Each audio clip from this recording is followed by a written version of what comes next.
offering a big drift for wind and sea. We had to clear out sharp to set the mizzen. It was out of the question to beat to windward, for it was blowing a hurricane in a few minutes. We must go to leeward, and Davis was for running further in, well behind the Jans sand, and not risking Bensersiel. A blunder of mine, when I went to the winch to get up anchor, settled the question. 30 out of our 40 fathoms of chain were out. Confused by the motion and a blinding sleet shower that had come in, and forgetting the tremendous strain on the cable, I cast the slack off the bitts and left it loose. There was then only one turn of the chain round the drum, enough in ordinary weather to prevent it running out. But now my first heave on the winch lever started it slipping, and in an instant it was whizzing out of the hawse pipe and overboard. I tried to stop it with my foot, stumbled at a heavy plunge of the yacht, heard something snap below, and saw the last of it disappear. The yacht fell off the wind and drifted astern. I shouted and had the sense to hoist the reefed foresail at once. Davis had her in hand in no time, and was steering southwest. Going aft I found him cool and characteristic. "Doesn't matter," he said. "Anchor's buoyed." Ever since leaving the Elbe we had had a buoy line in our anchor against the emergency of having to slip our cable and run. For the same reason the end of the chain was not made permanently fast below. "We'll come back tomorrow and get it. Can't now. Should have had to slip it anyhow, wind and sea too strong. We'll try for Bensersiel.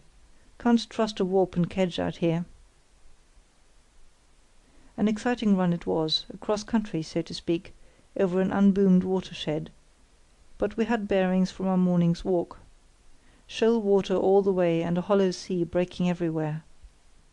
We soon made out the Bensersiel booms, but even under mizzen and foresail only we travelled too fast, and had to heave to outside them, for the channel looked too shallow still. We lowered half the centreboard, and kept her just holding her own to windward, through a most trying period. In the end, had to run for it sooner than we meant, as we were sagging to leeward in spite of all, and the light was failing. Bore up at 5:15 and raced up the channel, with the booms on our left scarcely visible in the surf and rising water. Davis stood forward, signalling port, starboard, or steady, with his arms, while I wrestled with the helm, flung from side to side and flogged by wave tops. Suddenly found a sort of dyke on our right, just covering with sea. The shore appeared through scud, and men on a quay shouting. Davis brandished his left arm furiously, I ported hard, and we were in smoother water. A few seconds more and we were whizzing through a slit between two wood jetties. Inside a small square harbour showed, but there was no room to round up properly and no time to lower sails.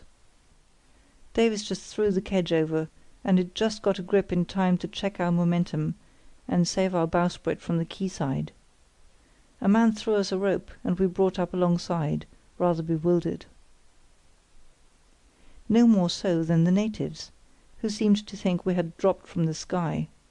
They were very friendly, with an undercurrent of disappointment, having expected salvage work outside, I think. All showed embarrassing helpfulness in stowing sails, etc. We were rescued by a fussy person in uniform and spectacles, who swept them aside and announced himself as the custom house officer. Fancy such a thing in this absurd mud-hole! Marched down into the cabin, which was in a fearful mess and wringing wet, and producing ink, pen, and a huge printed form, wanted to know our cargo, our crew, our last port, our destination, our food, stores, and everything. No cargo, pleasure. Captain, Davis. Crew, me. Last port, Brunsbüttel. Destination, England. What spirits had we? Whisky produced. What salt? Tin of Cerebos produced. And a damp deposit in a saucer. What coffee, etc. Lockers searched, guns fingered, bunks rifled. Meanwhile the German charts and the log, the damning clues to our purpose, were in full evidence, crying for notice which they did not get.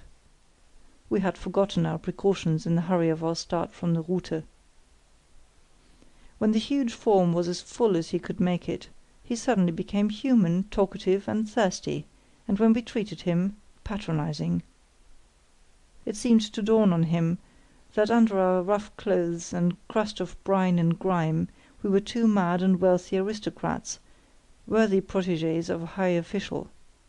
He insisted on our bringing our cushions to dry at his house, and to get rid of him we consented, for we were wet, hungry, and longing to change and wash. He talked himself away at last, and we hid the log and charts, but he returned, in the postmaster's uniform this time, before we had finished supper, and haled us and our cushions up through dark and mud to his cottage near the quay. To reach it we crossed a small bridge spanning what seemed to be a small river with sluice gates, just as we had thought. He showed his prizes to his wife, who was quite flustered by the distinguished strangers, and received the cushions with awe, and next we were carried off to the Gasthaus and exhibited to the village circle, where we talked ducks and weather. Nobody takes us seriously; I never felt less like a conspirator. Our friend, who is a feather-headed chatterbox, is enormously important about his ridiculous little port, whose principal customer seems to be the Langeoog post-boat, a galliot running to and fro according to tide. A few lighters also come down the stream with bricks and produce from the interior, and are towed to the islands. The harbour has from 5 to 7 feet in it for 2 hours out of 12.